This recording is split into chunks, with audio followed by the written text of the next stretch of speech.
Good morning, everyone. My name is MightyStream, and I'm going to do our March the 11th just for today in a meditation.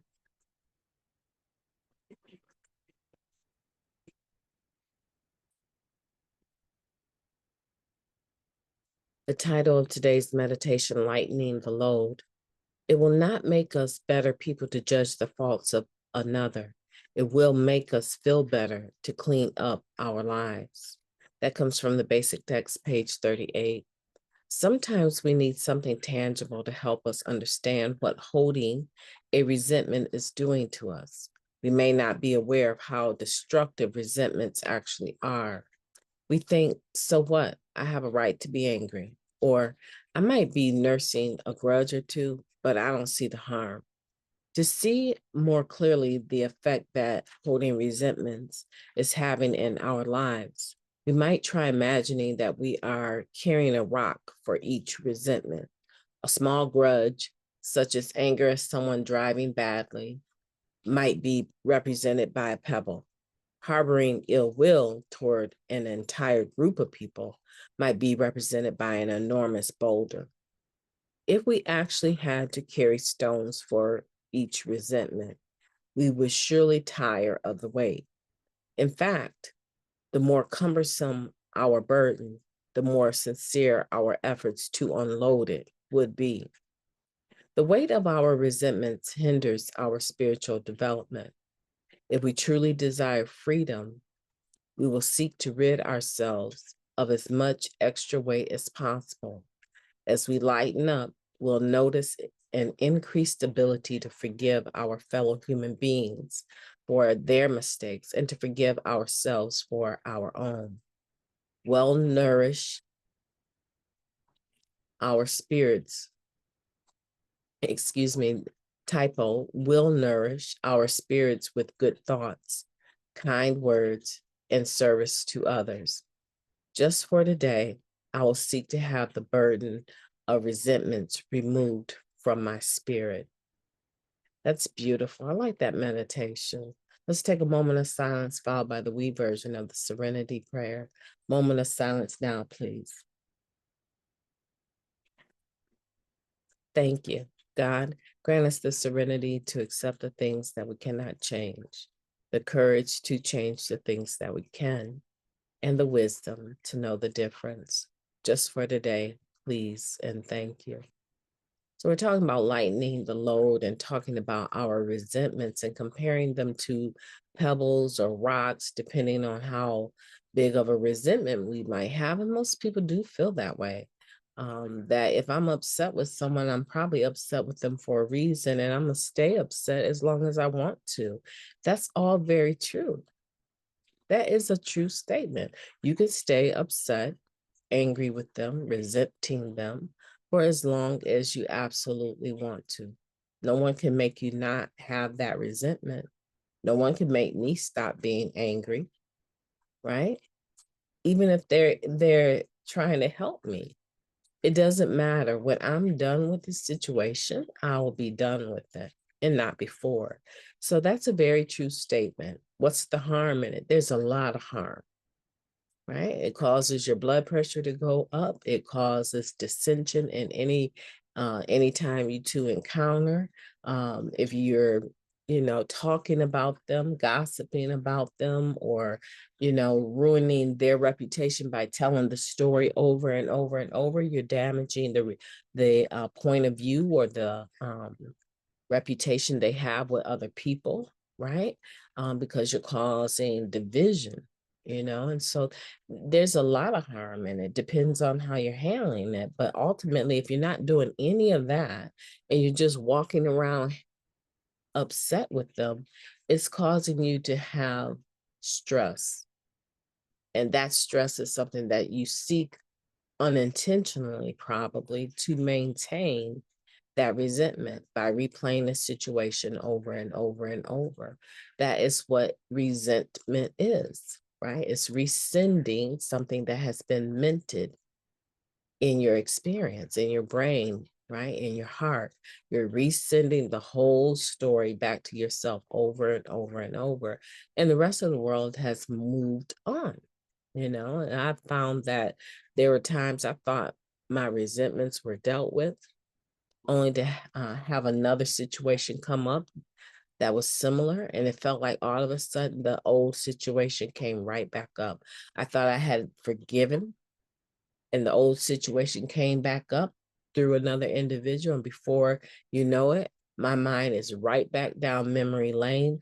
I have an opportunity to relive this experience in the here and now, and I'm going to handle it a lot differently than I did before.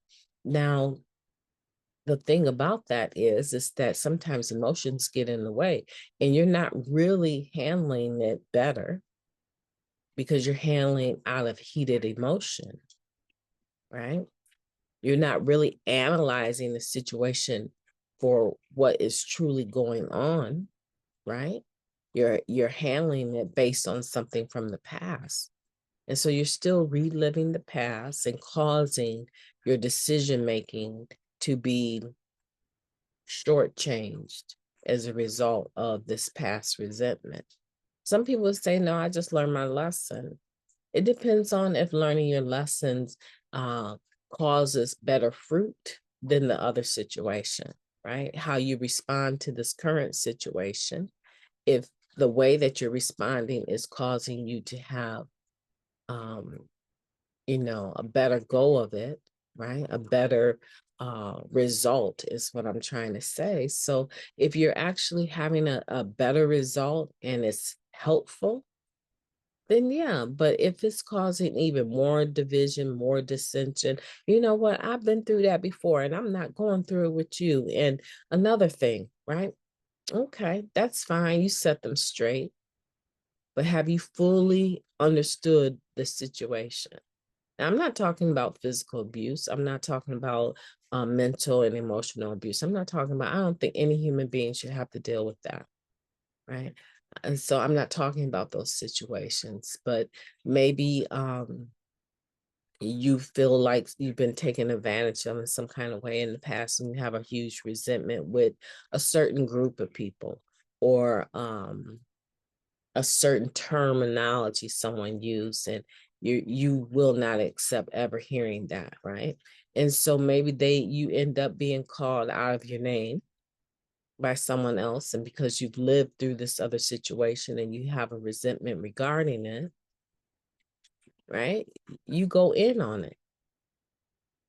You haven't, in 9 times out of 10, a lot of times, right? I take stuff out of context because my mind travels all the way back into the past, and I come forward with what I should have done about the past differently, and I respond in the here and now the way that I think I should have, right? It's very, very possible for that to happen. And of course, I'm not talking about the unacceptable terms that people use in our world today. I'm not talking about any of those racial slurs or anything like that, right? But I have often made the person that I'm dealing with in the here and now pay the price of what I thought someone else should have paid, in the resentment that I have with that person from the past. And all I'm saying is that we want to live in the here and now. Yes, of course, learn our lessons, but we don't want these resentments on our back like boulders so that we're bent over and not even able to look people into their eyes and see them for who they are. We do not want to be bent over from burdens from the past. And so today we want to lighten our load and seek a way to be able to be truly free. And that process a lot of times comes as a result of forgiveness, but also, like I said, stuff can come back up. We need to do the work, step work. Figure out your character defects from the stories that you retell in your fourth and fifth step. Figure out what those character defects and ask humbly to have those shortcomings removed from you, so that as you go into making your amends list, right, you have an accurate telling of what that list should look like. And a lot of times we are quick to have resentments with other people, but not actually looking at our part of that we've played in it, right? And so the step work will help you to be more thorough, and it will help you to get rid of those boulders. So today, those boulders or resentments that you are carrying, I want for you to find just one other person in your life in recovery, and just say, I want to talk through this situation, kind of like a mini fifth step. I want to talk about this situation. I don't need much of your time, maybe an hour. And I just want you to tell me as honestly as possible if you think I am wrong in any kind of way, and if the resentment I have about it is something that you see by what I'm telling you, that I'm carrying a boulder on my back with it and need to be freed from it. 9 times out of 10, the person that you approach will be honored to sit with you for an hour and talk about that. And this will give you an opportunity to practice what it's like to have a sponsor that you can trust, right? So that when you get to that stage, if you're not already there, you will be able to share some of these stories, and your sponsor will be able to help you rid yourself of those burdens. So practice today. That's what I want you to practice: becoming burden-free, resentment-free by sharing. My name is Mighty Stream. I've enjoyed talking to you today. I hope that you have a beautiful day on purpose.